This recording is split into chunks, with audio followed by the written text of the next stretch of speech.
Breaking news Tirupati తొక్కిసలాట ఘటనలో మృతుల కుటుంబాలకు క్షమాపణ చెప్తున్నామన్నారు టీటీడీ పాలక మండలి సభ్యుడు భానుప్రకాష్.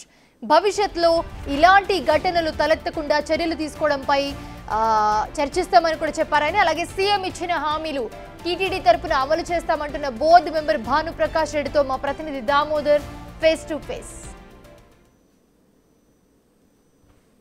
ఏకాదశికి టోకన్ల ఇష్యూ సందర్భంగా జరిగిన తొక్కిసలాటలో 6 మంది మృతి చెందిన ఘటన నేపథ్యంలో ఏదైతే సీఎంతో పాటు డిప్యూటీ సీఎం తిరుపతికి వచ్చి బాధితులను పరామర్శించారు. ఆ తర్వాత మీడియా సమావేశంలో వారిద్దరూ భక్తులకు బహిరంగంగా క్షమాపణ చెప్పారు. అదేవిధంగా ఎవరి మనోభావాలు దెబ్బతిన్నప్పటికీ తాము ఇందుకు బాధ్యులవుతామంటూ కూడా వారు ఒప్పుకున్నారు. ఈ నేపథ్యంలో టీటీడీ పాలక మండలి అత్యవసర సమావేశాన్ని ఏర్పాటు చేశారు. అయితే ఇంతకు ముందుగానే పవన్ కళ్యాణ్ మరోసారి కామెంట్ చేశారు, మేము బహిరంగంగా క్షమాపణలు చెప్పాల్సి వచ్చింది. దీంతోపాటు అధికారులు అదేవిధంగా పాలక మండలి టీటీడీ పాలక మండలి సభ్యులు కూడా బహిరంగంగా క్షమాపణ చెప్పాలంటూ కూడా ఆయన కామెంట్ చేసిన నేపథ్యంలో ప్రస్తుతం జరుగుతున్న అత్యవసర సమావేశంలో ఈ విషయం మరింతగా చర్చకు రానున్నట్లు తెలుస్తుంది.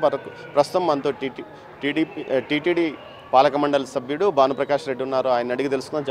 చెప్పండి సార్, ఈ పవన్ కళ్యాణ్ కామెంట్స్పై మీరేమంటారు? ఖచ్చితంగా ఇప్పటికే నేను మొదటి రోజే హాస్పిటల్లోనే ఏ రోజైతే భక్తులు చనిపోయారో, ఏ రోజైతే భక్తులు గాయాలతో అడ్మిట్ అయ్యారో ఆ రోజే బహిరంగ క్షమాపణ నేను కోరడం జరిగింది. తిరుమల తిరుపతి దేవస్థాన ధర్మకర్తల మండలి సభ్యుడిగా నేను ఆ రోజు క్షమాపణ కోరాను. నిన్న హాస్పిటల్లో బాధితుల్ని పరామర్శించినప్పుడు కూడా వాళ్ళని క్షమాపణ కోరడం జరిగింది.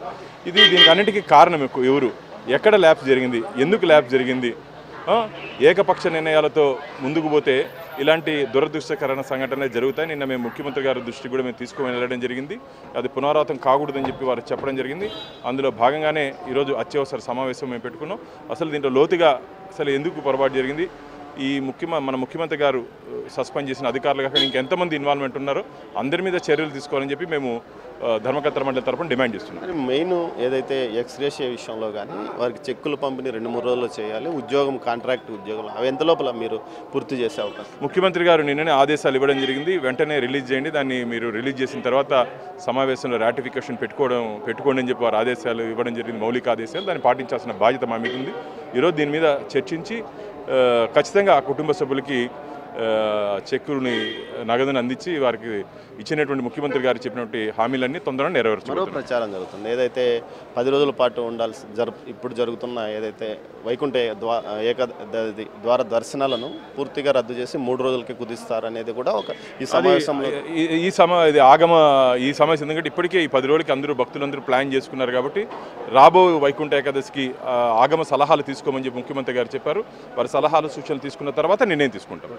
ఏదైతే పవన్ కళ్యాణ్ డిమాండ్ చేసిన దాంట్లో పూర్తిగా న్యాయబద్ధంగా ఉందని, ఇప్పటికే తాను మొదటి రోజే క్షమాపణలు చెప్పానని, అది పాలక మండలి చెప్పినట్లే అవుతుందని. అయితే ఈరోజు ఏదైతే మీ సమావేశంలో కూడా ఈ విషయాన్ని దృష్టికి తీసుకొస్తాం. అంతేకాకుండా ఏదైతే తొక్కిసలాట ఘటనకు కారణమై ఇప్పటి వరకు సస్పెండ్ అయిన వారి కాక ఇంకా కొంతమంది బాధ్యులుంటే వారిపైన కూడా చర్యలు తీసుకోవాలని ఈ సమావేశంలో కోరుతాం. దీంతోపాటు సీఎం ఏదైతే ప్రకటించాడో ఆ హామీలను పూర్తిగా నెరవేరే దిశగా తాము ఈరోజు పాలక మండలి సమావేశంలో తీర్మానం చేస్తున్నామంటున్నారు భానుప్రకాష్ రెడ్డి. కెమెరా పర్సన్ పురుషోత్తంతో దామోదర్, తిరుపతి.